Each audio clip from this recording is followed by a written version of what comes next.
जय सीताराम। कृष्ण कन्हैया लाल की जय हो।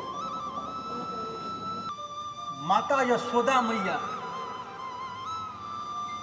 बाल गोविंद को गोद में लेकर बार बार उनका मुख निहार रहे और आनंद की धनमूर्ति स्वयं श्री कृष्ण प्रति क्षण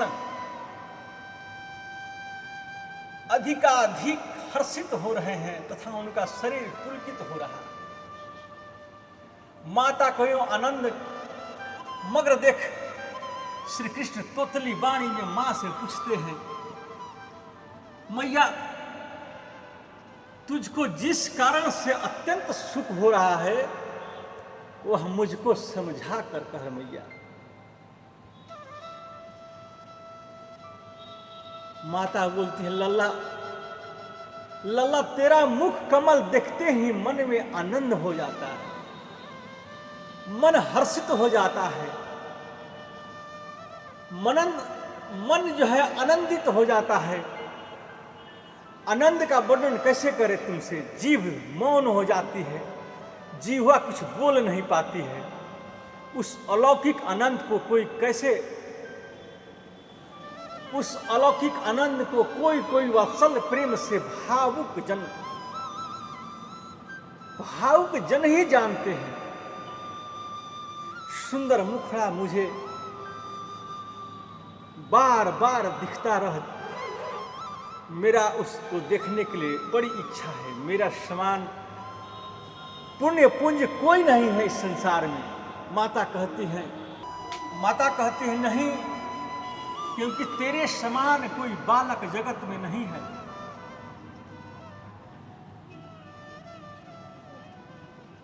अर्थात मेरे समान पुण्यात्मा दूसरा कौन है जिसको तेरे समान अनुपम बालक पुत्र रूप में मिला। वो बड़े सौभाग्यशाली होते हैं जिसके घर में भगवान नारायण परमात्मा, जिसके घर में परमात्मा प्रकट हुए हैं, वो बहुत सौभाग्यशाली है। तुलसीदास जी कहते हैं कि प्रेम वश हो मेरे प्रभु ने मनुष्य रूप धारण किया और ब्रजवासियों का तो हित करने के लिए, सुख पहुंचाने के लिए बाल क्रीड़ा रूप लीला रस के आवेश में मग्न है।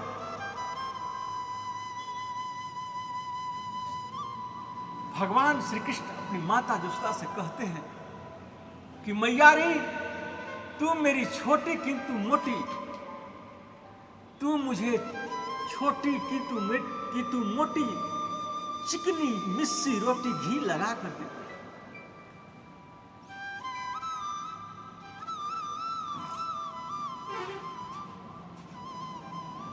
माता जो है रोटी पर घी और मिर्ची लगाकर उसको चपोत कर और लल्ला को कहती है, कन्हैया ले। भगवान श्री कृष्ण उसको लेते हैं और लेकर आनंद के साथ जो है वो बाहर आ जाते हैं। और मैया बाहर जब निकलते हैं तो मैया पूछती है, अरे बलदाऊ को तो नहीं, बलदाऊ को भी तो दे दे, बलदाऊ को तो दे दे।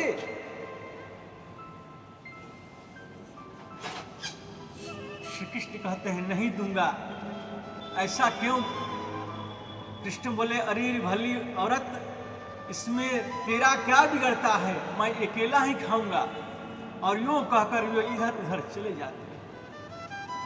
बालकों को बुलाकर उन्हें रोटी दिखाकर बालक देख रहे हैं, और जितने बालक हैं उधर सब देख रहे हैं कि कन्हैया के हाथों में रोटी,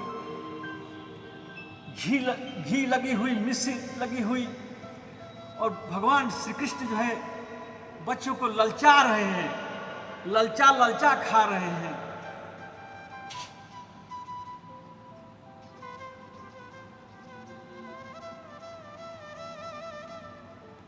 बालकों को बुला रहे हैं और दिखा रहे हैं, दिखाकर और बच्चे जो है मांगते हैं कि हमें भी दे दो। अब बच्चे खड़े हैं, सभी बच्चे खड़े हैं, अगल बगल सगल हर जगह बच्चे खड़े हैं। और भगवान जो है कृष्ण भगवान ललचा ललचा खा रहे हैं। इस चरित्र को देखकर गोपिया और यशोदा मैया मोद में भर जाती है, उनके शरीर रोमांचित हो जाते हैं। श्री कृष्ण अपने ही नुपुरों की ध्वनि और करधनी का मधुर शब्द सुनकर कूद कूद कर, जब बच्चा कूदता है तो उसकी पैरों में जो है घुंघरू लगी हुई रहती है, बाजू में जो है घुंघरू, जब घुंघरूदार जब बजने वाला तो खनकने वाला होता है वो लगा रहता है, वो बार बार हिलाता है और बार बार कूदता है उस आवाज को सुनने के लिए। किलक किलक कर खड़े खड़े ही रोटी खा रहे हैं। उनकी कमरों में सुंदर कछनी है, सिर पर विचित्र मुकुटाकार चौबोसिया टोपी है। जब तुतलाकर बोलते हैं तब तो ये मुनियों का भी मन हर लेते हैं। तुलसीदास जी कहते हैं कि देवता तथा सिद्धगण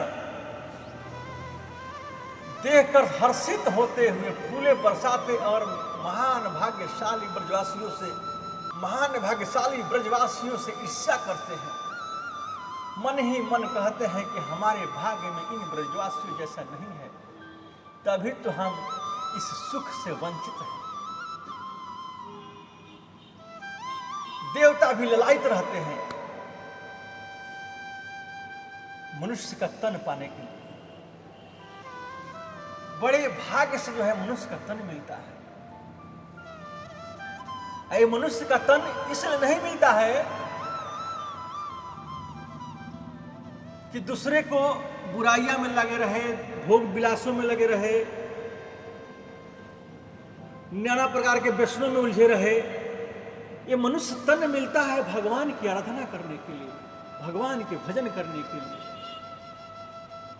ग्वालिनी यशोदा जी को उलाहना देते हुए कहती है कि तुम्हें श्याम सुंदर की शपथ है, तुम्हारे इस निपट अन्यायी छोटे से लड़ते ने, इन निपट अन्यायी छोटे से लड़ते ने मेरे घर की जैसी दुर्दशा की है, उसे मेरे घर आकर देख लिया। माता यशोदा से उलाहना कर रही है ग्वालिनी। दूध दही माखन हानि तो हो तो सह ले, कहती हैं कि ग्वालिन कि यदि कन्हैया दूध दही माखन सब गिरा दे, सब छिट दे, तब तो कोई बात ही नहीं।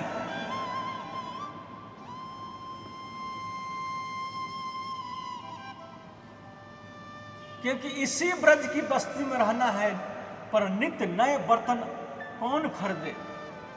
क्या किसी के घर में धन का खजाना भरा है? निरोहा अनुनय विनय करने पर वह हंसने लगते हैं, खिंचने में आंखें तड़कर डांटती हैं, खिंचने से आंखें तड़कर डांटती है। जाने अभी से तुम्हारे इस ललित लाल ने यह सब चरित्र कहां से सीख लिया है। सब गोपियां आकर माता यशोदा से उलाहना कर रही है। इस समय मां के मुंह की ओर निहारता हुआ ऐसा सकुचाकर सिमट कर स्थित होकर बैठा है, मानो सबकी दृष्टि में साधु सजना चाहता है। तुलसीदास जी के शब्दों में ग्वालिनी श्री कृष्ण से कहती हैं, हे प्रभु जी, सवेरे जो कुछ कहकर आप भाग आए थे, क्या उन बातों को मैं कह दूं? श्री कृष्ण कहने लगे, मैया ये मुझ पर झूठ मूठ का लांछन लगा रही हैं, ये झूठ मूठ का दोष लगा रही हैं। इन्हें यूं तो पराये घर भटकने की टेव पड़ गई है।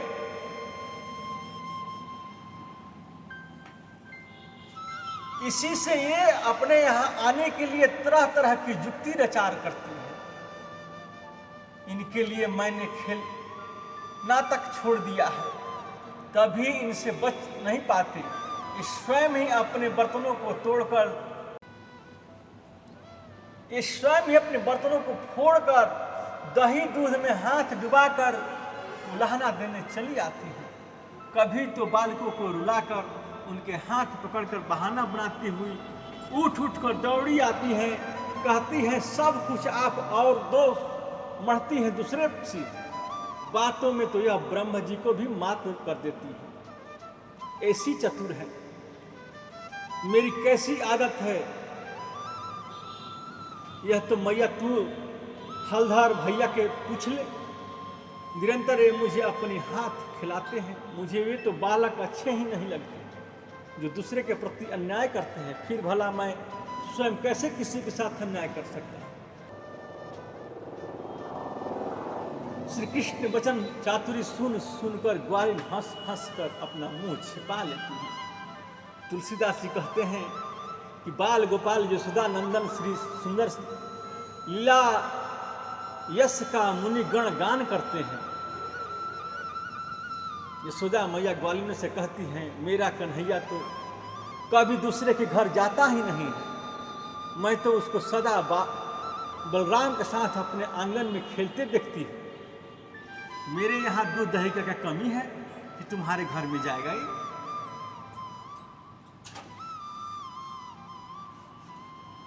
मेरे यहाँ दूध दही माखन की था थोड़ी ही है जो दूसरे घर जाए।